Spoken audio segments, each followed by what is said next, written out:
예, 반갑습니다, 여러분. 이게 날씨가 많이 추운데 7강까지 이렇게 줄기차게 달려오시느라고 수고 많이 하셨습니다. 예, 어떠셨어요? 좀 이렇게 쭉 강의 들으시면서 좀 유익하셨나요? 아니면 네, 감사합니다. 드디어 이제 마지막 강의 7강까지 왔는데요. 오늘은 좀 교회에 대해서 얘기를 하려고 합니다. 그러니까는 교회의 본질적인 기능과 사명에 대해서 저는 어쩌면 이 남북 통일의 핵심의 키를 교회가 가지고 있지 않나 합니다. 왜냐하면 교회의 그 본질적 기능 중에 하나님께 주신 권세가 있는데요. 그 권세가 저는 기도라고 믿거든요. 그래서 역사적 중요한 전환점에 교회의 기도가 큰 방향의 흐름을 바꿉니다. 그래서 오늘 우리가 이 교회란 무엇인가, 이 교회의 본질적 기능을 좀 잘 알고 함께 남북 통일을 위해 기도했으면 좋겠습니다. 예, 먼저 기도하고 시작하겠습니다. 하나님 아버지 감사합니다. 정말 나라의 위기의 순간에 이렇게 주의 마음으로 한 뜻으로 모인 주님의 자녀와 백성들을 모이게 해주셔서 감사합니다. 좀 이곳에 하나님 나라가 임하게 해주시고 또 이 국가를 위해 또 북한 동포를 위해 우리가 하나님께 주신 마음을 받아서 올바른 기도의 방향을 정해서 이 나라를 위해 함께 기도하기를 원합니다. 이곳에 함께 계시는 우리 하나님을 믿습니다. 감사드리며 예수님의 이름으로 기도드렸습니다. 아멘. 네. 지난 2024년도였죠. 12월 3일 이렇게 청청병력 같은 이제 대통령의 계엄이 있었습니다. 12월 3일이죠. 다들 기억 생생하시죠? 저는 그때 이제 기도원에 있었는데 막 주변에서 연락이 오더라고요. 지금 어디 있냐, 지금 계엄령이다 그래서 저는 무슨 영화 잘못 본 거 아니냐 그랬더니 실제로 계엄령을 선포했더라고요. 그리고 나서 4월 4일까지 헌법재판소의 탄핵이 이르기까지 정말 우리나라 헌정사상 대통령 탄핵이라는 정말 어마어마한 일이 벌어지고 말았습니다. 저는 이렇게 그동안에 이렇게 시간 아직도 저는 이 격동의 시간이 끝나지 않았다고 보거든요. 네, 지금도 우리 윤 대통령이 재판을 받고 있지만 이런 굉장한 정치적인 혼란 또 국가적인 대혼란 상황 가운데서 정말 한 가지 좀 주목해야 될 게 있다고 봅니다. 좀 그동안 정치에 관심이 별로 없었던 우리 MZ 세대들이 그렇죠 깨어나기 시작했죠. 예. 저도 처음에 대통령 계엄이 좀 의아해했지만 좀 시간이 지나면 지날수록 뭔가 이 계엄에 대해서 젊은 세대들이 깊게 생각하는 것을 느낄 수가 있었습니다. 그렇죠. 왜냐하면 대통령이 담화문에서 얘기했죠. 이것은 국민 호소형이었다고. 그러니까 단순히 당시 야당의 입법 독주에 의해서 감정적으로 한 게 아니라 정말 이 시대 우리나라의 반국가 세력이라는 실체를 알고 국민 호소용으로 계엄을 했다라는 것이 이제 대통령의 호소문이었죠. 그 호소문이 있고 난 다음부터 이 젊은 세대들이 좀 생각이 깨어나기 시작한 것 같아요. 그렇지. 그러니까 우리가 뽑은 대통령이 미치지 않고서야 어떻게 계엄령을 선포했을까? 지금 이렇게 21세기에 혹시 진짜로 반국가 세력이 있지는 않을까? 네, 이렇게 좀 생각이 들기 시작했다고 합니다. 우리가 잘 알다시피 이거 계몽령이라고 그러잖아요. 맞다. 그렇다면 뭔가는 알아봐야겠다. 저는 우리 MZ세대의 최대 장점이라고 봐요. 우리가 직접 알아보자. 정말 대통령이 미쳤던지 아니면 둘 중에 하나거든요. 반국가 세력이 있던지. 만약에 있다면 우리가 한번 알아보자라는 그 MZ세대의 요구와 바람이 스스로 이제 불일 듯 이제 일어나게 되었습니다. 저는 이게 너무나 큰 수확이자 성과라고 봅니다. 맞습니다. 우리 아직도 젊은 세대들과 우리들 아직도 저는 의구심이 많습니다. 정말 부정선거에 대해서 그렇죠? 반국가 세력의 실존에 대해서 명확하게 지금 밝혀지진 않았습니다. 그리고 여기에 대한 의구심은 날로 더 이제 커가져 가죠. 그럼 제가 좀 안타까운 것은요. 이런 정치적인 혼란과 의구심이 증폭되고 있는데 교회의 모습이었습니다.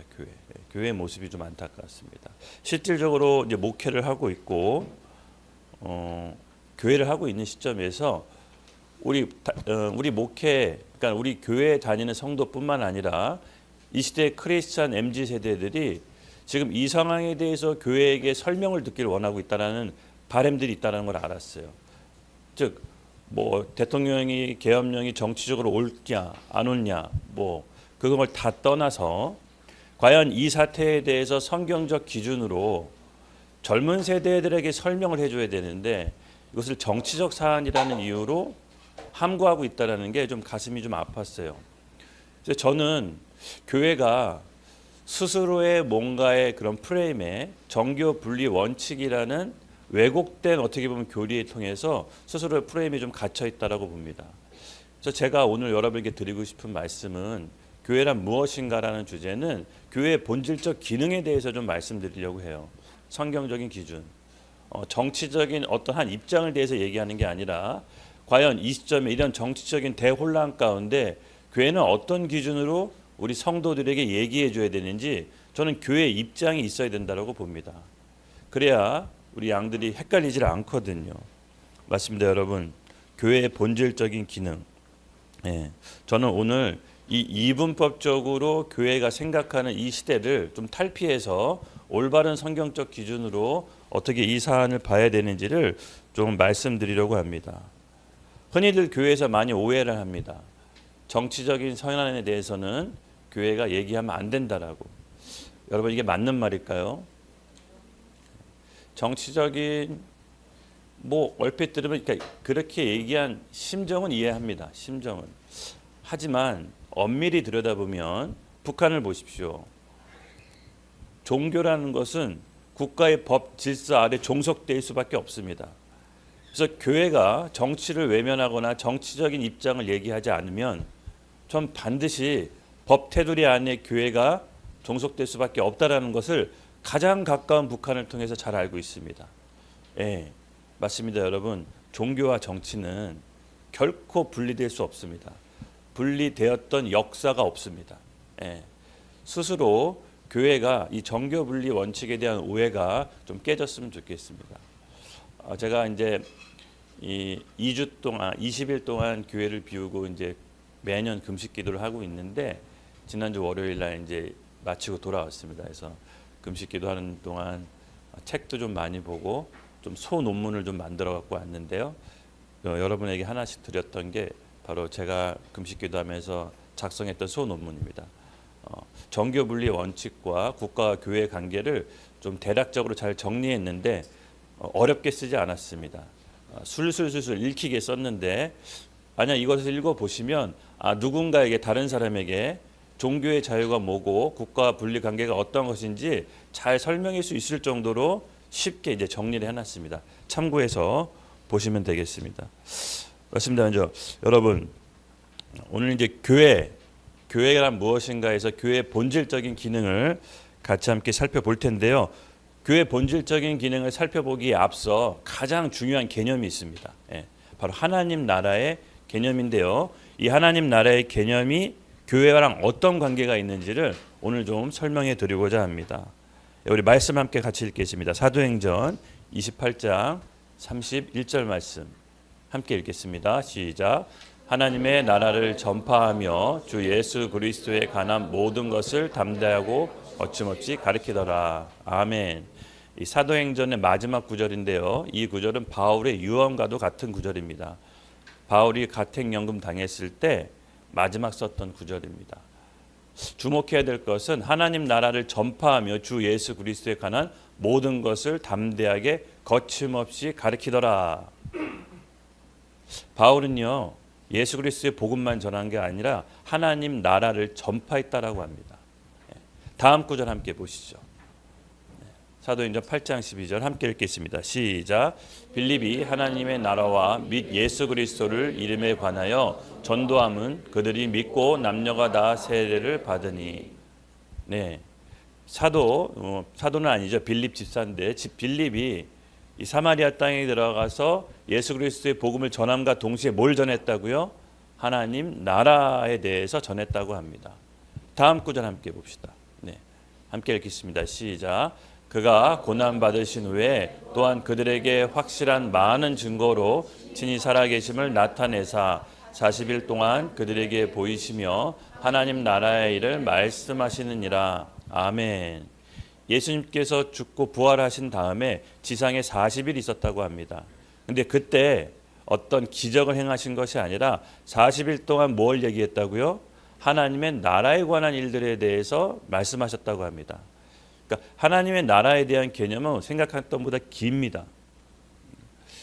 근데 사도행전의 말씀뿐만 아니라 사도행전 전반에 걸쳐서 사도들이 전했던 얘기를 보면 하나님 나라와 복음을 같이 전합니다. 그럼 여러분, 하나님 나라라는 게 뭘까요? 하나님 나라는 뭘 말하는 것일까요? 이 하나님 나라는요, 교회의 본질적인 기능을 이해하는 데 가장 중요한 개념이 됩니다. 사도들과 예수님도 하나님 나라에 대해서 말씀합니다.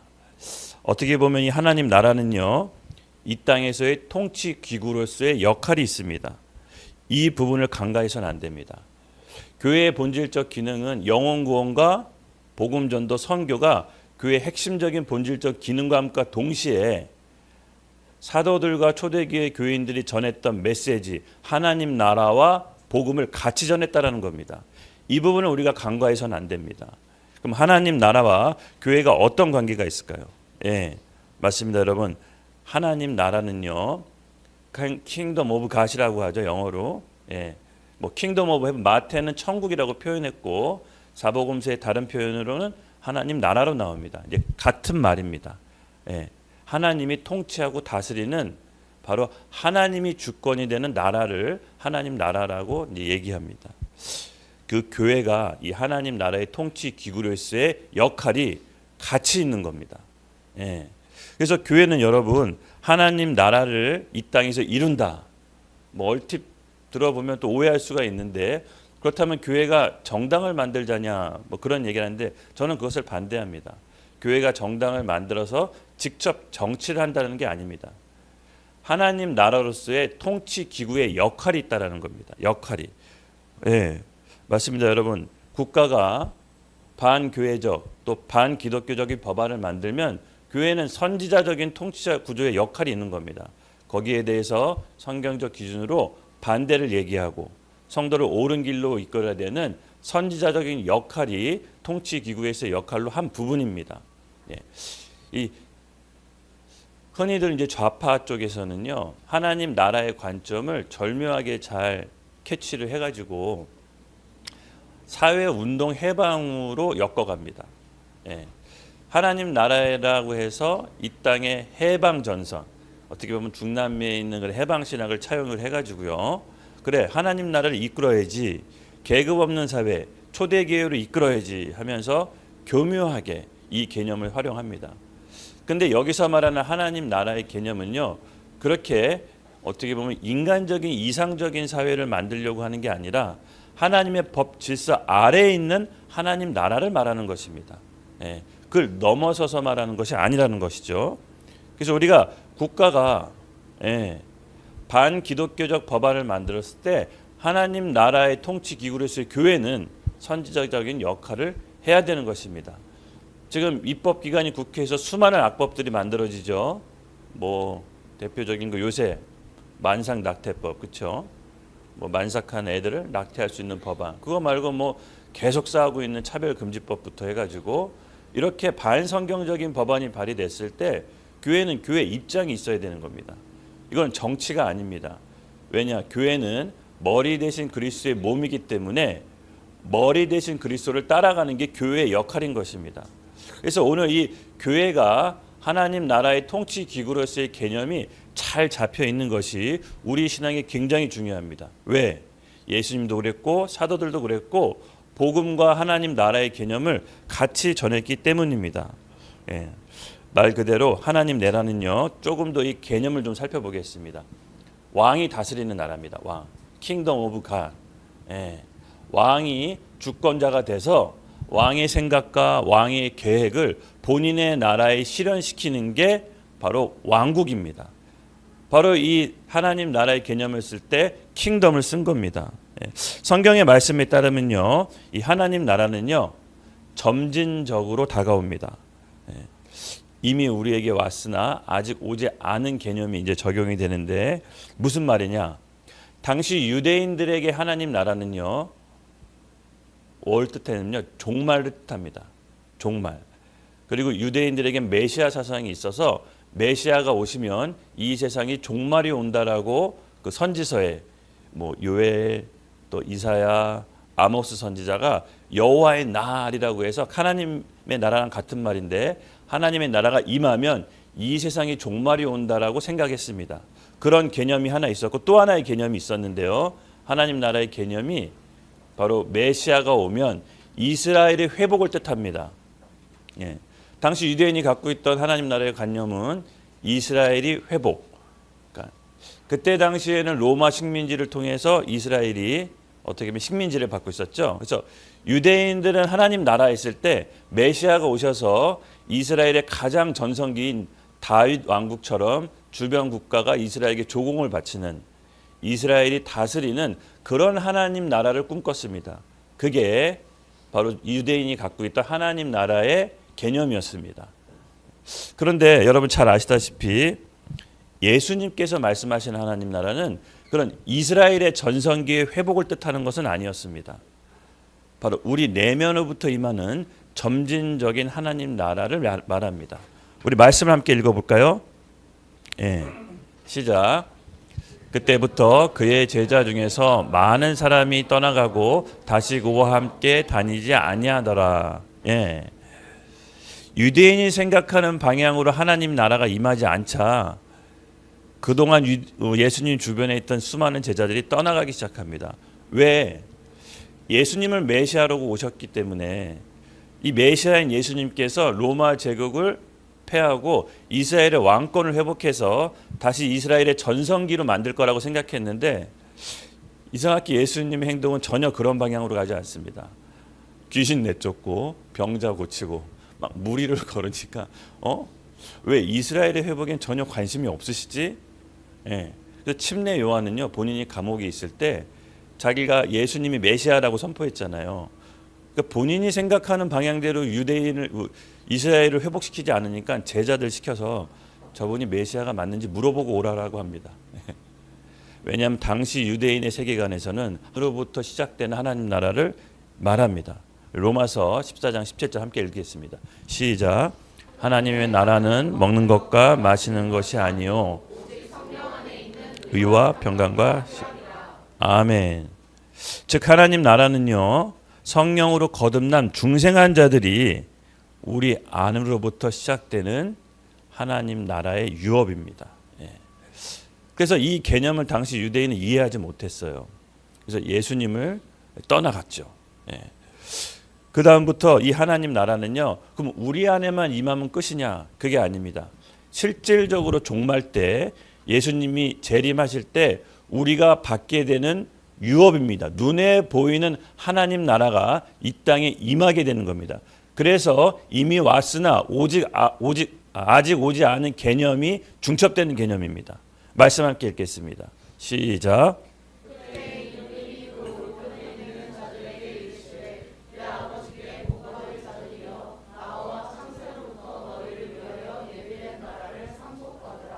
아멘. 아멘. 하나님 나라는 우리 내면으로부터 점진적으로 오지만 실질적으로 이 땅에 도래하게 됩니다. 그래서 어느 날 갑자기 함께 오는 갑작스러운 종말을 이야기하는 게 아니라 이미 왔지만 아직 오지 않은 하나님 나라가 점진적으로 이 땅 가운데 실현되는 것입니다.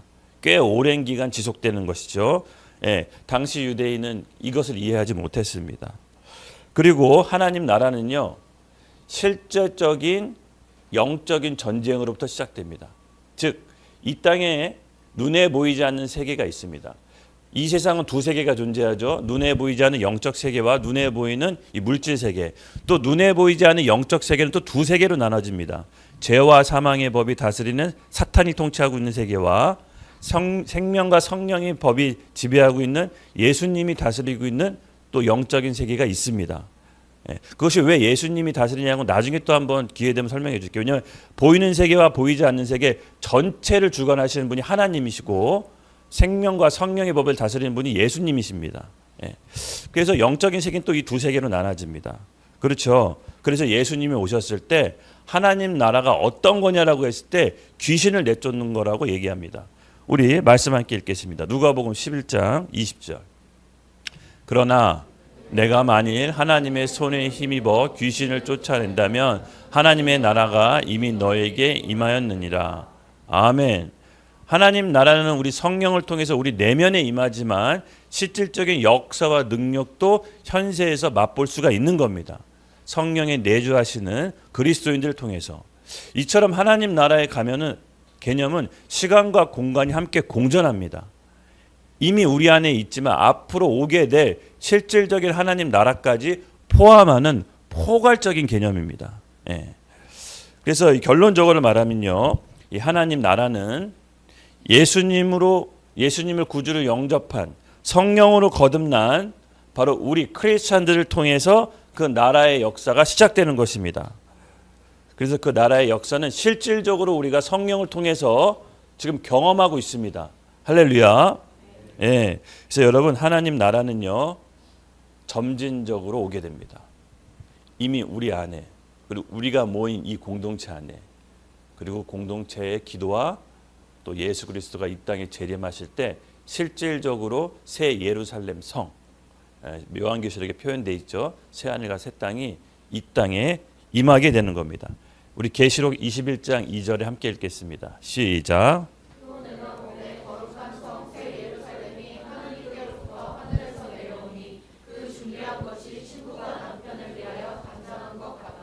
아멘.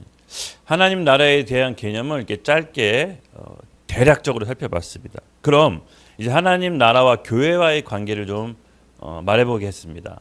하나님하고 교회와의 관계를 처음으로 연결지은 말씀 구절이 있는데, 마태복음 16장 16절에서 19절, 중요한 말씀이죠. 우리 같이 함께 읽겠습니다. 시작.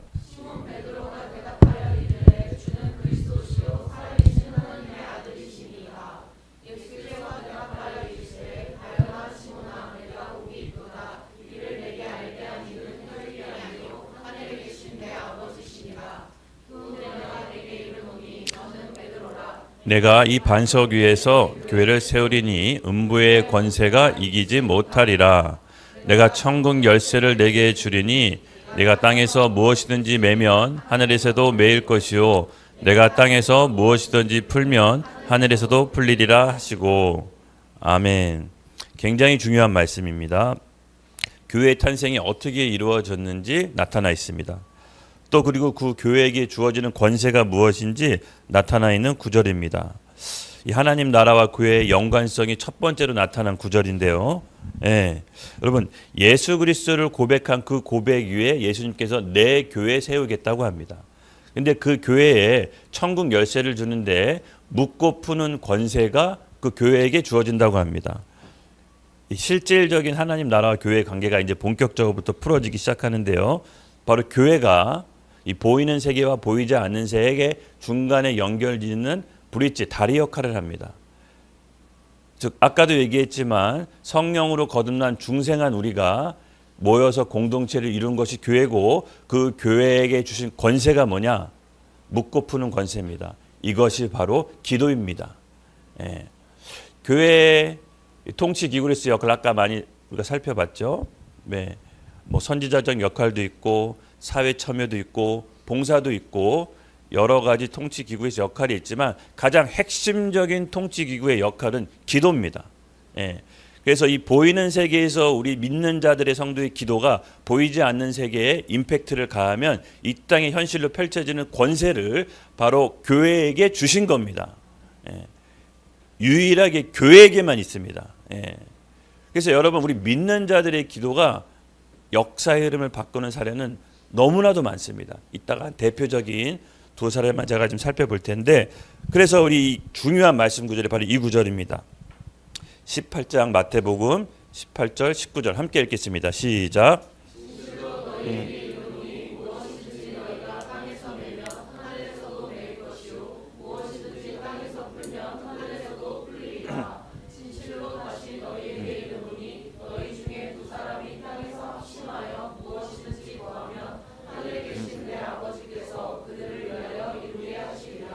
아멘. 이 베드로의 이 고백이 교회사에 굉장히 중요한 전환점이 되는데요. 주는 그리스도시요 살아계신 하나님이시다. 이 고백을 통해서 이제 하나님 나라가 교회를 통해서 역사하기 시작합니다. 예.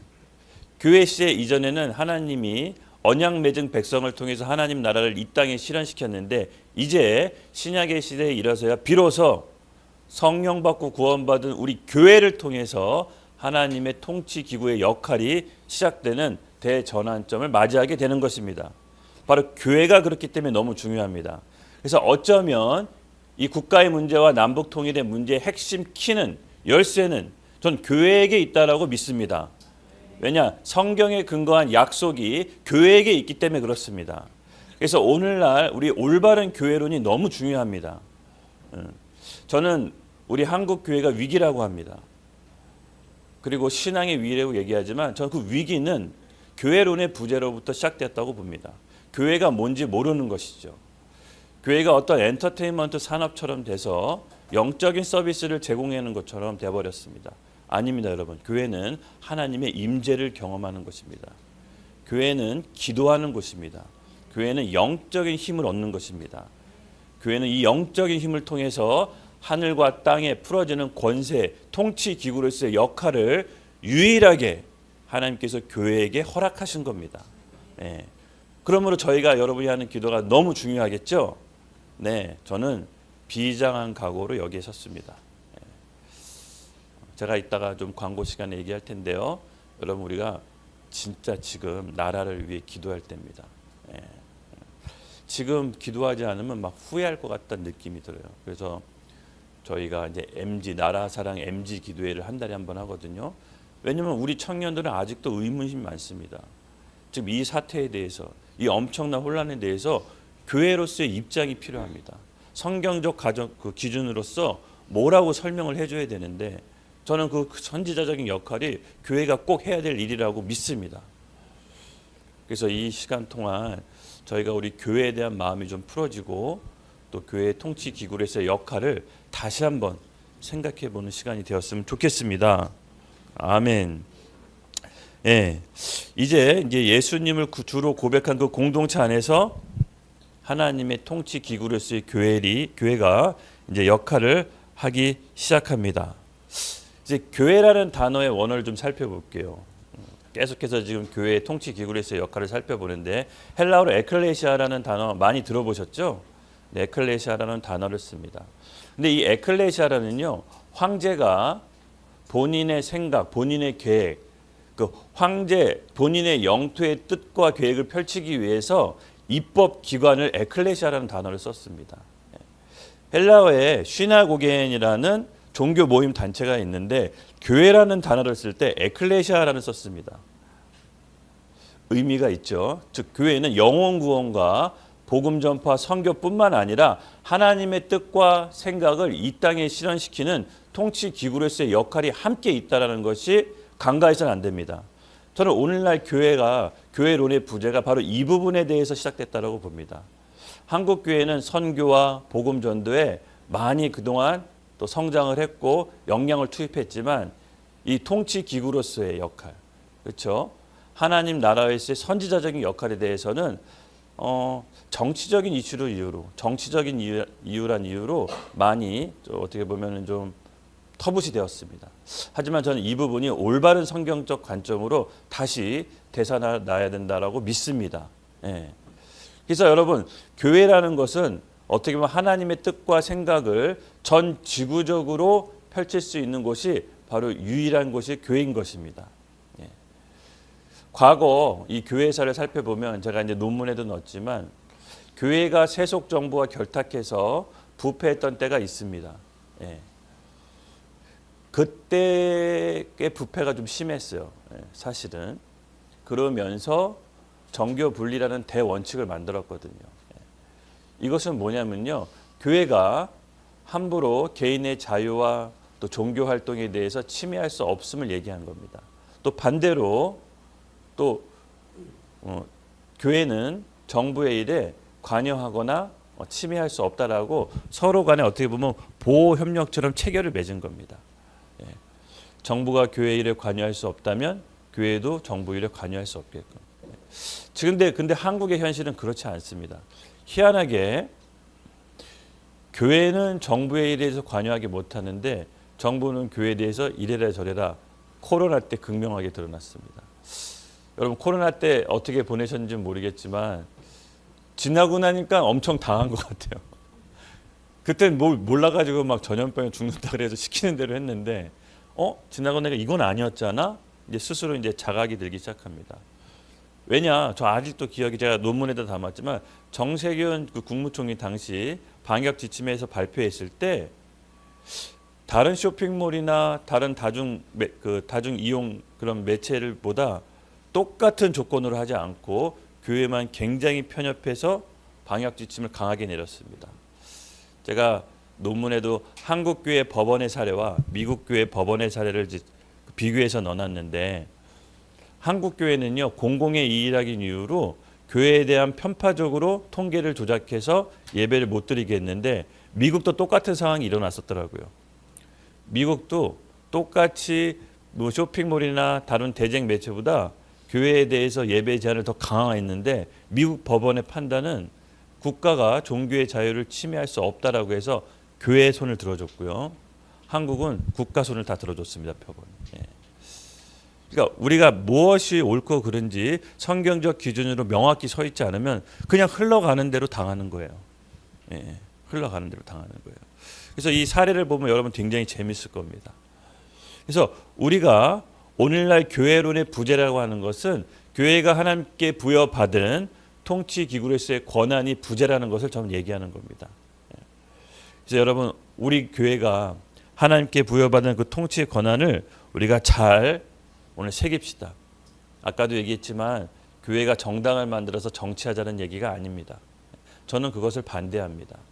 하지만 선지자적인 역할로서 세상 법이 교회를 탄압하거나 헌법에 보장된 종교의 자유를 억압하거나 제한한다면 교회는 여기에 대해서 명확한 기준으로 국가에 대해서 얘기할 수 있어야 되는 겁니다. 그리고 우리 종교의 자유는요. 헌법에 명시되어 있는 엄연한 국민의 기본권입니다. 침해할 수가 없는 것이죠. 아무리 뛰어난 실정법이 있더라도 하나님 법 위에 있을 수는 없습니다. 미국의 건국의 아버지들은요. 이것을 수정헌법 1호에다가 넣어놨어요. 아무리 뛰어난 실정법이 하나님의 법 질서 위에 있지는 않다. 그래서 미국 법원이 교회 편을 다 들어줘요. 참 가치 중심적으로 나라를 세운다는 게 왜 중요한지 극명하게 나옵니다. 여러분 국가라는 큰 공동체는요. 개인의 감정과 그때그때 이익에 있어서 움직이는 것이 아닙니다. 하나님 나라 법 질서 안에 가치 기준으로 움직여야지 모든 국민이 안전하게 살 수가 있는 겁니다. 지금 그것이 특정의 개인 집단과 목적에 의해서 절대로 훼손되어서는 안 됩니다. 교회가 이 역할을 해야 되는 것입니다. 할렐루야. 맞습니다, 여러분. 교회는 복음 전파와 영혼 구원뿐만 아니라 하나님의 통치 기구로서의 본질적 기능이 우리에게 있는 것입니다. 그 통치의 기구의 기능의 핵심이 뭡니까? 기도입니다. 기도. 저는 교회가 이 하나님께 받은 이 기도가 교회에게 주신 통치 기구로서의 핵심이라고 봅니다. 물론 교회가 사회운동도 할 수 있고 봉사도 할 수 있고 구제도 할 수 있습니다. 이것도 교회의 역할입니다. 꼭 빼놓지 말고 해야 됩니다. 저는 그렇게 믿습니다. 그러나 우리가 잃어버렸던 것은 바로 통치 기구로서의 전 기도, 한국 교회의 기도가 그 어느 때보다 지금 절실히 필요할 때라고 봅니다. 저는 어쩌면 이 남북 통일의 문이 우리 믿는 자들의 기도의 손에 달려 있다라고 믿습니다. 하나님께서 그에 대한 권세를 우리에게 주셨습니다. 잠깐 우리 PPT에 하나의 두 가지 좀 사례를 좀 살펴볼 텐데요. 여기 보면 독일의 라이프치라는 그 동독의 도시였습니다. 독일이 분단됐을 때 이때 니콜라이 교회라는 곳에서 한 처음 작은 10명 정도의 모임으로 기도 모임이 시작됐어요. 우리가 왜 분단되어 있느냐?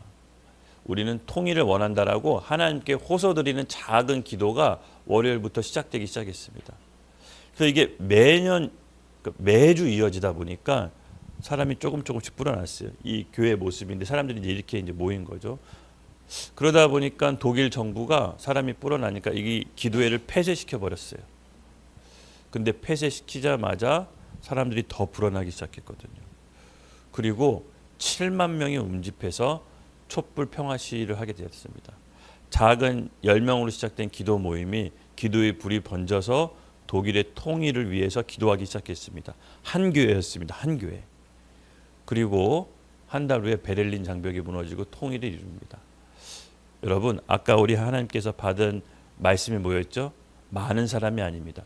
2-3 사람이 내 이름으로 모여 합심해서 기도하면 그것을 이루어준다고 했습니다.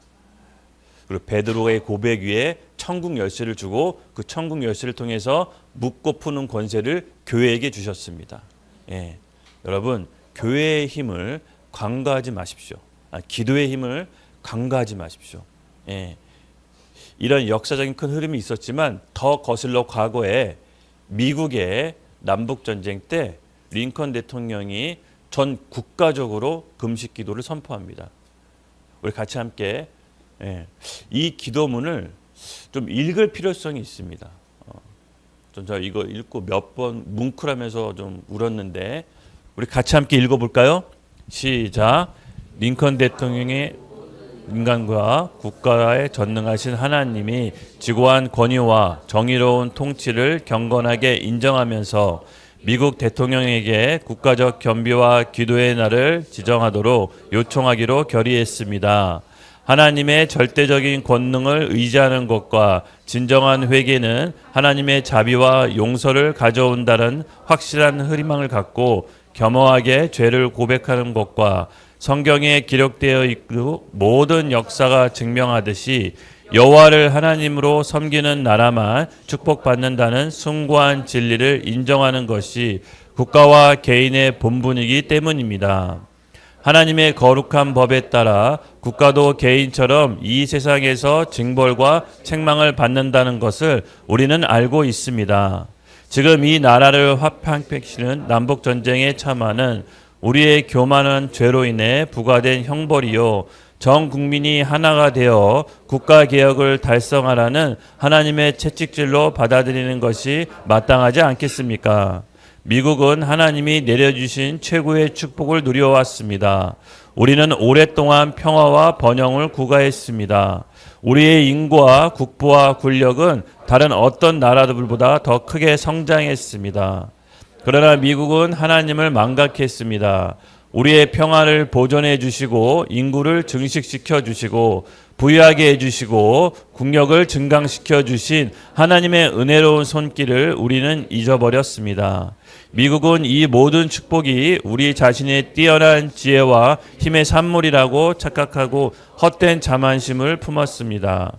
우리는 지속적인 성공에 조치된 나머지 구원하시고 보호하시는 하나님의 은혜가 필요함을 느끼지 못하고 우리를 창조하신 하나님께 기도하지 않는 교만한 백성이 되고 말았습니다. 그러므로 우리는 분노하신 하나님 앞에 겸허한 자세로 국가적인 죄를 고백하고 자비와 용서를 구해야 합니다. 그러므로 이제 상원의 요청에 따라 그리고 상원의 견해와 완전한 동의하여 나는 이 선언문을 통해 1864년 4월 30일 목요일을 국가적 겸비와 금식과 기도의 날로 지정합니다.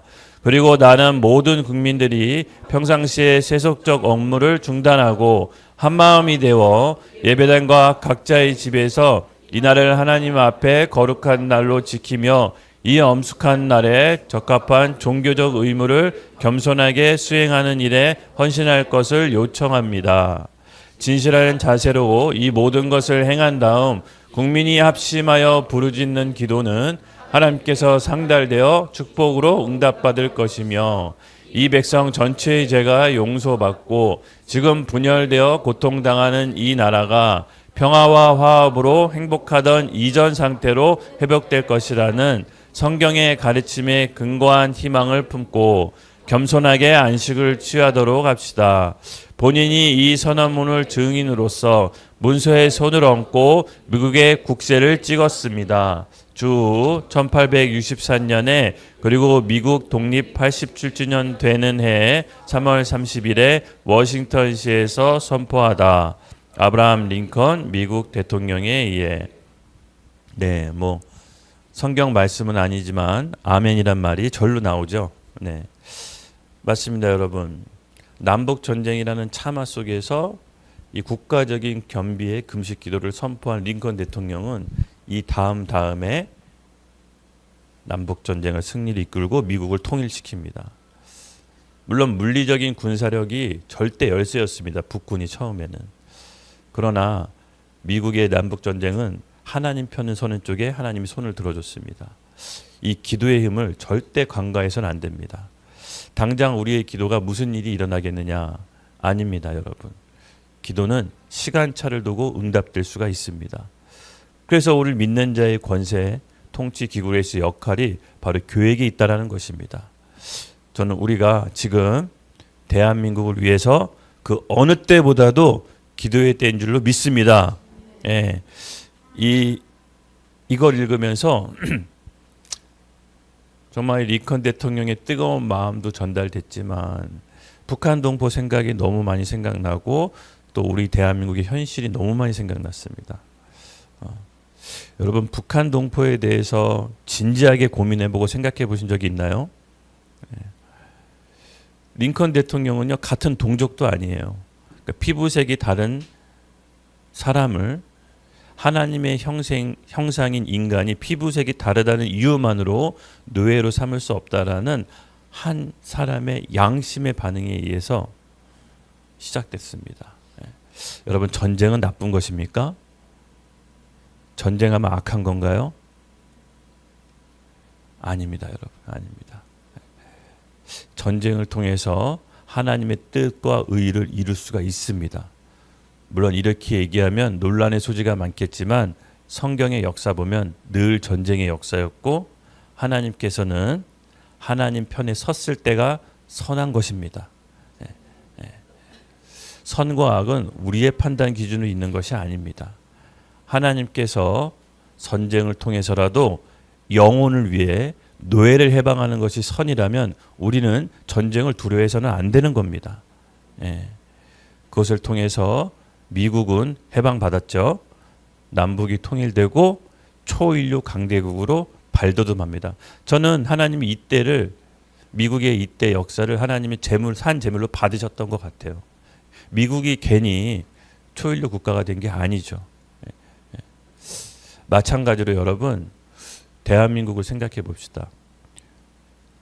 같은 동족입니다. 같은 동족. 헌법상 북한 주민은요. 반국가 단체인 북한 노동당에게 인질로 잡혀있는 우리 국민입니다. 그래서 여러분 지금 K-팝, 컬처 전 세계적으로 대유행이잖아요.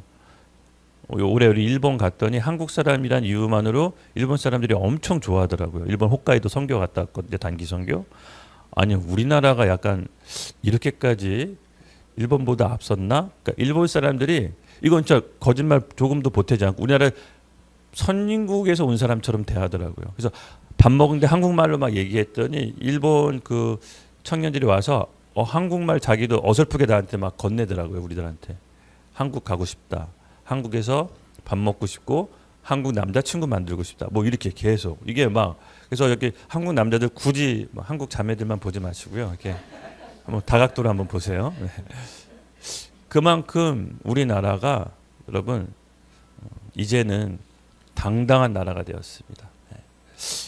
여러분 이것이 결코 우연일까요? 아닙니다. 아닙니다. 결코 우연이 아닙니다. 우리 부모 세대에 전쟁의 폐허를 뒤엎고 가난하고 가진 거 없는 우리 부모 세대가 밤낮 울부짖으며 기도하면서 세운 나라입니다. 아무것도 없는 이 나라에 기도만이 답이라고 우리 부모 세대가 답을 내린 거예요. 그리고 5,000년 이래 이렇게 부강하게 잘 사는 나라는 한반도 역사상 없었습니다. 지금 일반 시민이 조선시대 임금보다 더 잘 먹어요. 뷔페집 가보세요. 그냥 한식 뷔페집 가도 조선시대 임금도 이렇게는 못 먹었을 것 같아. 매 끼니. 지금 우리나라는 여러분 역사상 위례 없는 가장 부강한 나라에 살고 있습니다. 이것이 과연 사람의 힘만으로 됐을까요? 어떤 사람이 얘기하더라고요. 우리나라 민족이 머리가 똑똑하다. 에이, 그럼 북한 동포는? 사람의 힘만으로는 되는 것이 아닙니다. 우리 부모님들이, 우리 조상들이 하나님과 맺은 언약의 혜택을 지금 우리가 받고 있는 겁니다. 그럼 우리는요? 우리는 혜택을 받았는데 우리 다음 세대는 어떻게 살아갑니까? 그렇죠? 좀 여기 계신 40, 50대 분들 좀 많이 반성하셔야 됩니다. 제가 봤을 땐 40, 50대는요. 우리나라 가장 전성기 때 혜택 많이 누렸던 것 같아요. 그래도 우리 때는 고등학교만 졸업해도 다 취업됐거든요. 예, 진짜로. 근데 이 다음 세대, 제가 봤을 때 10대, 20대는 지금 답이 없어요. 월급 받아서 집 산다라는 건 불가능합니다. 또 우리 때는 열심히 월급 받으면 뭐 200만 원이나 얼마든 벌면 집 살 수 있었거든요. 근데 지금 집 못 사요. 그것뿐만 아니라 지금 대한민국을 덮고 있는 죽음의 영이 굉장히 심각합니다. 저희 교회는 이제 병원하고 같이 하고 있잖아요. 저희 이제 집사람이 이제 정신과 닥터인데 지금 젊은 세대 정신질환 장난 아니에요. 폭증하고 있어요. 이건 단순히 스트레스가 아니에요. 악한 영의 역사예요. 악한 영의 역사예요. 우리 부모님들 제가 이제 상담하다 보면은 자기 자녀가 바깥에서 뭐 하는지 몰라요. 얘기해주면 기절초풍해요. 자녀 세대가 밖에서 뭐 하는지를 몰라요. 그리고 나중에 알아요. 자살해서 죽으면 알아. 아, 우울증 약 먹고 있었네? 이렇게. 그만큼 여러분 굉장히 심각한 시대에 살고 있습니다. 그래서 교회의 기도가 그 어느 때보다도 절실히 필요합니다. 저는 이 남북 통일의 기도 교회의 기도에 달려있다고 믿습니다. 여러분 크리스찬은요 마음의 부채를 갖고 있어야 됩니다. 믿지 않는 자들의 영혼에 대한 부채를. 우리가 북한 동포를 위해서 기도하지 않으면요, 제가 좀 불길한 얘기를 자꾸 입에서 안 좋은 얘기하면 안 되지만 그래도 오늘은 좀 경각심 차원에서 좀 한마디 하려고 합니다.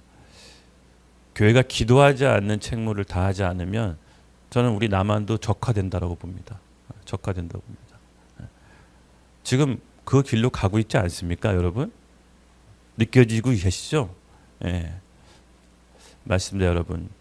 우리 세대는 부모 세대의 기도와의 혜택을 받고 있지만 우리 다음 세대들은 우리의 기도의 열매를 먹고 삽니다. 예. 그러므로 우리가 기도하지 않으면 우리 다음 세대들은 먹고 살 열매가 없습니다. 예. 반드시 목숨 걸고 기도해야 됩니다. 예. 이 40, 50대들이 좀 정신 차려야 될 것 같아요, 우리나라. 잠깐 우리 기훈아 내 방에서 여기 천장에 그 내가 좀 모르고 안 갖고 왔는데 그 성화 봉송이 있거든요. 그 저기 책장 위에. 아 제가 오늘 여러분 좀 뭐 보여드리려고 갖고 왔는데 잠깐만. 오늘 교회 통치 기구로서의 성경적 기준과 가치에 대해서 저 여러분께 대략적으로 말씀드렸습니다. 결론적으로 얘기하면 우리의 가장 강력한 통치 기구의 그 무기는 바로 전 기도라고 믿습니다. 잠깐 열어주시겠어요? 네, 이게 뭐냐면요. 네, 네네. 이게 혹시 88년 이후에 태어나신 분들 계시나요? 88년 이후. 아, 네. 88년 이전에 태어나셨어요? 아니, 아니. 손을 이렇게 들려다 이렇게 꽈가지고. 이게 우리나라 88년도 서울올림픽 성화봉송이에요. 그러니까 그때 정부에서 몇 개 만들어서 일반인한테 팔았는데 그중에 우리 아버지가 하나 사셨는데 저는 88년도에 영등포에서 살았거든요. 근데 그때 외국인을 처음 봤어요. 근데 갑자기 영등포에 외국인들이, 백인들이, 흑인들이 막 왔다 갔다 하는 거예요. 저는 외계인인 줄 알았어요. 왜냐면 태어나서 외국인을 처음 봤거든요. 근데 아빠한테 물어봤어요. 아빠 왜 이렇게 갑자기 외국인들이 많어? 그랬더니 우리나라에서 올림픽이 열려 그러더라고요. 올림픽이 뭐야? 그랬더니 가장 큰 세계에서 벌어지는 가장 큰 운동회야. 그래서 어린 마음에 그런 게 있어서 아버지가 전철 타고 잠실 메인 스타디움 있죠. 너무 깜짝 놀랐어요. 저는 우리나라가 세계 최고인 줄 알았어요. 우리나라가 세계 최고인 줄 알고 대한민국이 미국보다 센 줄 알았어요. 세계 엄청난 사람들이 그 잠실에 지나다니는 거 보고 와, 우리나라가 이제 세계 최고가 됐구나 이렇게 어린 마음에 이제 생각했던 거죠. 근데 여러분 그 88 서울 올림픽이 세계사적으로도 굉장히 큰 역사적 흐름을 바꾼 거 아십니까? 그러니까 6.25 전쟁이 끝나고 정말 폐허가 된 나라에 30년 만에 완벽하게 그럴듯한 나라로 바뀐 거예요. 그래서 당시 소련의 동구권 나라들 있잖아요. 공산권 나라, 헝가리, 불가리, 뭐 체코, 유고 이런 동구권 나라들이 서울 올림픽 오고 충격받았어요.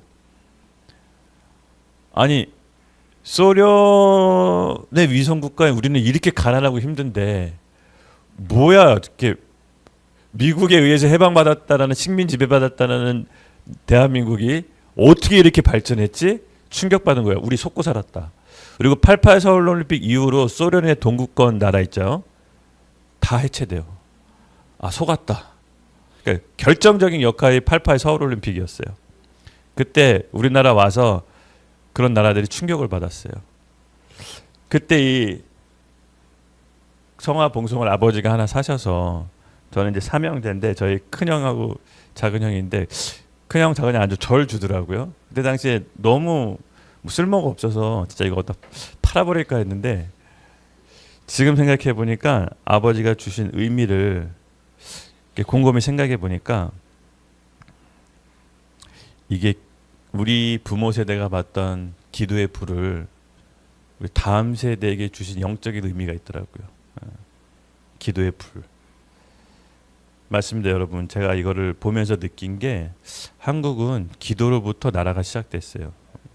이 재헌 국회 때 국회의원 우리 이윤영 국회의원이 목사님이셨죠. 하나님께 나라를 드리는 기도문을 선포하고 시작했는데 그 기도의 불의 바턴을 우리 교회가 여러분 이어갑시다. 예, 예. 그래서 이 기도의 불꽃을 저 북한 동포까지 우리가 확산시킵시다. 저는 교회의 기도는 이 세상 그 어떤 강력한 최첨단 무기보다 더 강한 무기라고 믿습니다. 예. 북한이 뭐 핵폭탄이 100개에서 300개로 넘어간다고 하지만 저는 교회의 기도는 그 북한의 모든 핵폭탄을 물폭탄으로 만들 거라고 믿습니다. 어처구니 없는 방법으로 사라질 거라고 믿습니다. 예. 그래서 오늘 마무리하겠습니다. 우리가 이 기도의 하나님께서 교회에 주신 통치 기구로서의 역할, 핵심인 기도를 저는 우리 각자 교회를 흩어지잖아요. 이 강의가 끝나고 클래스는 마무리되지만 기도의 마음의 불을 심고 각자 교회로 가서 이 기도의 불을 계속해서 이어갑시다. 예. 그리고 한 가지 제가 좀 제안 드리고 싶은데 이거는 교회랑 교파랑 교단이랑 상관없이 저희가 아까 우리 니콜라이 기도회처럼 독일 통일의 발걸음이 되었던 기도회, 그냥 나라사랑 MG 기도회라고 해서요. 그냥 많은 청년들 뭐 교회 상관없이 와서 기도해요. 순수하게 나라와 남북 통일을 위해서 북한 동포를 위해서 기도하는 자리입니다. 가끔 저희가 이제 우리 단톡방에 공지 올라오잖아요. 혹시 시간 되시면 나라를 위해서 금식하면서 기도합시다. 네. 이 금식 기도는요. 아까 우리 링컨 대통령이 국가적인 겸비의 금식 기도에 선포했잖아요. 진짜로 그리고 2년 만에 미국 노예가 해방이 돼요. 네. 이 기도의 힘은요. 피 흘리지 않고 통일할 수 있는 방법입니다. 전 그게 그렇다고 믿습니다. 우리가 가급적이면 피 흘리지 않고 통일해야 되잖아요. 네. 지금이 골든 타이밍입니다. 이 기회를 놓치면 저는 교회가 뼈저하게 후회한다고 믿습니다. 네. 그래서 저는 오늘 뭐 계엄이 옳으니 아니니 탈핵이 옳으니 아니니 그런 정치적인 입장을 얘기하는 것이 아닙니다. 그렇죠? 그거보다 좀 더 넓은 관점, 하나님 나라의 관점으로 교회가 받은 권세를 가지고 남북 통일을 위해 기도할 때 하나님께서 모든 걸 주관하신 하나님께서 그것을 이루리라고 믿습니다. 다소 제가 좀 약간 추상적인 얘기를 한 건가요? 아닙니다. 본질입니다. 본질. 모든 것이 하나님이 다스립니다. God is the control. 하나님이 이 세상을 다스리십니다. 예, 우리 같이 기도하고 마무리하겠습니다. 하나님 감사합니다. 오늘 교회란 무엇인가를 통해서 교회의 본질적 기능에 대해서 함께 살펴봤습니다. 그렇습니다. 하나님, 교회는 영혼 구원과 선교의 사명과 함께 더불어 이 땅의 통치 기구로서 하나님의 뜻과 생각을 이 땅에 실현시키는 통치 기구로서의 역할이 있습니다. 바로 교회에게 그 사명을 맡기셨습니다. 주님, 아직도 우리 2천만 명륜 동포가 북한의 인질로 잡혀 있습니다. 주님, 이 북한 동포를 불쌍히 여기시고 남한 교회를 깨우게 하여 주시옵소서. 기도의 불이 멈추지 않게 하여 주시옵소서. 통일을 향한 기도의 불이 전국 곳곳에서 일어나게 하여 주시옵소서. 먼저 우리가 기도하겠습니다. 먼저 우리 클래스 학생들, 우리가 먼저 하나님 앞에 반응하며 기도하겠습니다. 주님, 기도 모임 가운데 우리를 초대해 주시고 이 나라를 기도의 끈으로, 기도의 불로 다시 한번 불일 듯 일으켜 주시옵소서. 감사합니다. 감사합니다. 예수님의 이름으로 기도드렸습니다. 아멘.